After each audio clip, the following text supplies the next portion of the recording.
안녕하십니까. 혼란한 정치 시사 이슈를 술술 풀어보는 선거권 혼술 6월 12일 수요일 저녁 시간에 인사드립니다. 오늘 국민의힘 대변인 논평에서 민주당 이재명 대표를 겨냥을 해서 쫄지 마라, 쫄면 지는 거다, 이런 논평이 나왔습니다. 자, 오늘 이재명 대표 네 번째로 기소가 됐죠. 비록 구속영장은 청구되지 않았지만 대북 송금 혐의와 관련해서 기소가 됐는데, 그 기소를 전후를 해서 이재명 대표가 실제로 좀 쪼는 듯한 그런 모습을 보였습니다. 괜히 좀 센 척하고 아니면은 여유 있는 척하고 짐짓태연한 척 기소가 됐는데, 그런 모습을 보였지만 또 우습기도 좀 보이고 했습니다. 그런데 그 실상은 상당히 긴장하고 초조해진 것 아닌가. 자, 그래서 오늘 하루 언행이 좀 관심이 되고 있습니다. 물론 구속영장은 청구가 되지 않았죠. 이원석 검찰총장이 불구속 기소로 방향을 잡았는지 모르겠지만 어쨌든 영장은 청구가 되지 않았지만은 이재명은 오늘 네 번째 구속영장 기소가 되면서 재판에 넘겨지면서 벼랑 끝에서는 자, 그런 모습을 그런 모습이라는 것을 스스로 좀 노출을 시키는 그런 장면들이 있었습니다. 자, 그래서 이재명의 사법 리스크도 최고조에 달해서 이제 극으로 간다, 그런 판단이 드는 하루였는데, 이재명 대표가 지금 받고 있는 혐의는 외환관리법, 그리고 또 남북교류촉진법, 남북교류법 관련의 위반 이런 것도 있지만은 뇌물죄가 있습니다. 뇌물죄, 제3자 뇌물죄인데, 뇌물죄는 일반적으로 5년 이하 징역이 되는데, 왜 제3자 뇌물죄냐 하면은 김성태에게, 쌍방울 전 회장 김성태에게 뇌물을 받았는데 이걸 본인이 받은 게 아니고 이제 북한으로 보내도록 했기 때문에 제3자 뇌물죄입니다. 제3자 뇌물죄는 5년 이하의 징역 이렇게 되지만, 특가법, 특별 범죄가중처벌법, 여기에 적용이 되면은 1억 원 이상의 뇌물은 10년 이상 무기징역까지 이렇게 나오죠. 10년 이상 무기징역이 형량입니다. 법정형입니다. 그러면 이 100억 원, 한 800만 불을 보냈다고 하면은 한 100억 원 되니까 특가법이 적용이 되면은 무기징역까지도 넣을 수 있는 이런 새로운 혐의가 하나 재판에 넘겨졌기 때문에, 그리고 또 이 대북 송금과 관련해서는 이재명이 많은 거짓말을 했습니다. 본인이 쌍방울의 그 인연은 내의 한 벌 사이 본 것밖에 없다. 김성태와 통화도 한 적이 없다. 내가 왜 그런 조폭 출신 고리대금업자, 악덕 고리대금업자에게 북한에 간다고 돈을 대신 내달라고 하겠느냐. 그런 것은 중대범죄인데 내가 그런 중대범죄를 저지를 만큼 어리석지 않다. 이런 이야기들을 쭉 했죠. 그래서 만약에 이것이 법원에서, 이재명 재판에서도 이화영을 통해서 김성태에게 돈을 보내주라는, 북한에 돈을 보내주라는 그런 지시를 내리고 또 보고를 다 받고 한 것이 사실로 밝혀지면은 이재명은 도덕적으로나 법률적으로나 매장이 되는 겁니다. 그래서 오늘 좀 이상한, 평소와 같지 않은 그런 모습들을 좀 보였습니다. 한 두어 가지만 소개를 드리면은 오늘 기소 후에 첫 번째 반응은 기자들을 만난 자리에서 나왔습니다. 기소가 되고 나서 약간 웃음기 있는 표정을 짓기도 하고 상당히 태연한 척 이렇게 말을 했는데, 속으로는 긴장한 모습이 다 읽혔습니다. 기자들과 국회에서 만났는데 기자들이 이제 따라가서 물어봤죠. 오늘 제3자 뇌물 혐의 등으로 자신을 불구속 기소한 데 대해서 검찰이, 이재명은 이렇게 이야기합니다. 검찰의 창작 수준이 갈수록 떨어지고 있다. 처음에 이 대북 송금 사건이 터졌을 때 이재명이 그런 말을 했죠. 또 새로운 신작 소설이 나온 것 같은데 흥행이 안 될 거다. 그랬는데 지금 이화영 벌써 9년 6개월이라는 형을 받고 하니까는 소설이 아니고 실화가 되고 있는데 여전히 소설이라고 합니다. 검찰의 창작 수준이 갈수록 떨어지고 있다. 검찰이 아니고 법원이 이화영에게 실형을 선고를 했죠. 검찰 수사를 바탕으로 해서 다 재판을 해보고 나서 실형을 선고한 겁니다. 그리고 이재명과의 연관성을 계속 그 판결문에 다 담았죠. 어제 오늘 계속 나오고 있습니다.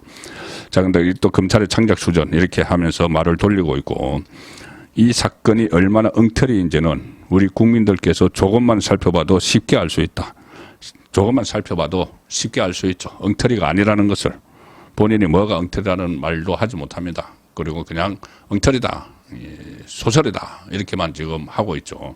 구체적인 팩트는 접근을 못하는 겁니다. 그리고 이럴 힘이 있으면 어려운 민생을 챙기고 안보 경제를 챙기시기 바란다 이렇게 짐짓해난 척했지만 표정은 좀 묘했다. 그리고 이화영 판결에 나오고 나서 침묵을 지키고 있었죠. 침묵을 지키고 있다가 오늘 기소가 된다고 하니까는 어제 밤부터 SNS에 글을 올렸고, 또 조금 전에 기자들과 만나서 이런 그 소설 뭐 이런 이야기를 했고, 오늘 최고위원회의에서 이재명의 불안하고 초조하고 다급한 그런 모습들이 그대로 드러났습니다. 오늘 중으로 기소한다고 알려져 있었기 때문에 오전 최고위원회의에서 공개로 그 대표의 모두 발언은 공개가 되는데, 공개 발언에서 어떤 불안 초조감이 극에 달하는 듯한 그런 모습을 보였습니다. 여러 가지 이야기들을 했는데, 좌파 매체들이 격분했다, 이재명이 격분했다 이런 제목들을 막 달아서 보도를 하고 있습니다. 참석자들이 숨을 죽이고 격분하니까 회의장에 정적이 흘렀다 이런 표현까지 막 씁니다. 이재명이 최고위원회에서 그런 이야기를 했습니다. 도대체 정치는 왜 하며 권력은 왜 갖느냐? 불필요한 생떼나 쓰고 권력 줬더니 보복이나 하고 나라를 무슨 개인 사유물로 여기는 거냐? 격분한 모습을 보였다. 좌파 매체들의 표현입니다. 갑자기 막 오늘 이런 말을 하는 거죠. 그리고 이재명이 막 격노하니까는 다른 최고위원도 회의 참석자들이 숨을 죽이며 한동안 회의장에 정적이 흐르는 풍경이 연출되기도 했다. 뭐 소상공인 자영업자 대출이 최고 수준이다. 정말 자영업자들이 죽을 지경이다. 이 대한민국 골목 상권에 지역화폐를 돈을 지급하면 얼마나 좋으냐. 자기 25만 원 이야기했던 거. 이런 이야기를 하다가 갑자기 목소리를 막 높였습니다. 확실치도 않은 유전에 5천억 원, 1조 원씩 퍼부을 돈은 있으면서 뭐 이런 식으로. 그리고 뭐 동네 골목에 폐업하고 이자 못 내서 카드론 빌려러 다니고 사채업자한테 매달리고 그러다가 가족들 끼안고 죽고 막 이런 식으로 이야기를 합니다. 이런 거 안 보이느냐? 막 이렇게 소리를 지르니까는 소리를 지르고 뒷말을 잊지 않고 있으니까 회의장에는 10초가량 침묵이 흘렀다. 그러고 나서 이재명이 국가가 왜 존재하느냐? 자살자 통계 확인해 봤나? 뭐 이런 식으로 이야기했습니다. 이 부분도 뭐 굳이 떠올리고 싶지 않지만 이재명 주변에서 한 5명이 극단적인 선택을 했죠.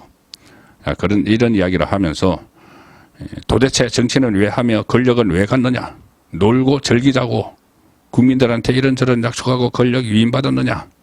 이게 지금 본인이 완전히 지금 극도로 화가 나 있다. 막 이런 말을 막 쏟아내는데, 오늘 쏟아내서 막 정적이 흐르고 뭐 분노를 하고 막 긴장, 최고위원들은 숨을 죽이고 쳐다보고 했는데, 이런 말들을 쏟아낸 게 전부 다 오늘 기소가 될 것을 예상이 돼 있었기 때문이죠. 최고위원회 회의할 때 다 예상이 돼 있었습니다. 그리고 막상 기소가 되니까 기자들과 만나서는 별것 아닌 듯한 표정을 지으면서 소설 이렇게 했지만 표정이 상당히 묘했다.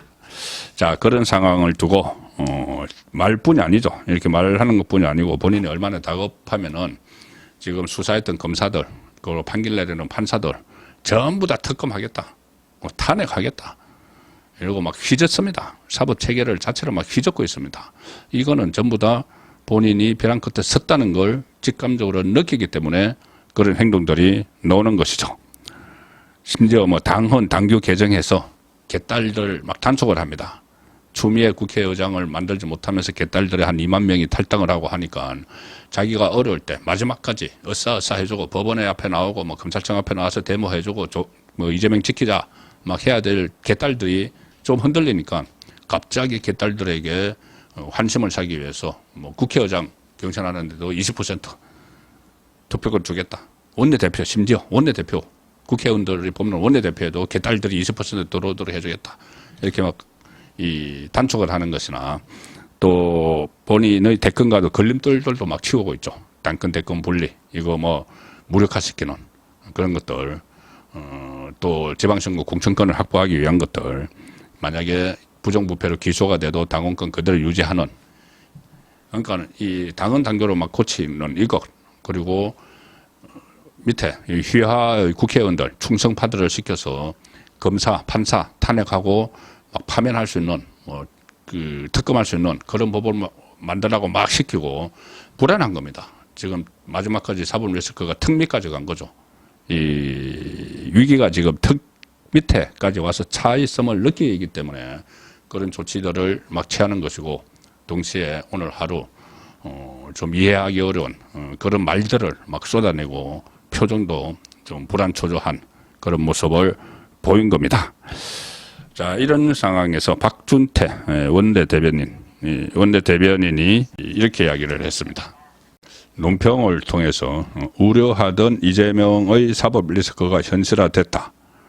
이재명의 독선적 리더십과 고집이 아무리 강해도 검찰과 사법부의 시계는 멈추지 못할 것이다. 그리고 이재명의 호위무사들은 이재명을 지키기 위해 법을 어긴 판검사를 처벌하고 판사를 선출하겠다. 아예 판사 선출 이야기도 했죠. 외치면서 일제히 사법부 장악에 시동을 걸고 있다. 유죄가 선고되면 판결을 내린 판사마저도 탄핵하겠다는 선언이자 입법 쿠데타와 다름없다. 이렇게 비판을 하고 나서 척근들을 희생시켜서 이재명이 정치적 자산으로 삼는 척은하고 무책임한 리더십도 반복적으로 노출되고 있다. 법을 무시하는 무리한 정치 행보에서 쫄린 느낌이 수시로 터져 나온다. 쫄리면 지는 것이다. 자, 이재명 오늘 겁먹고 쪼는 모습을 보인 하루였습니다. 송국근의 혼술이었습니다.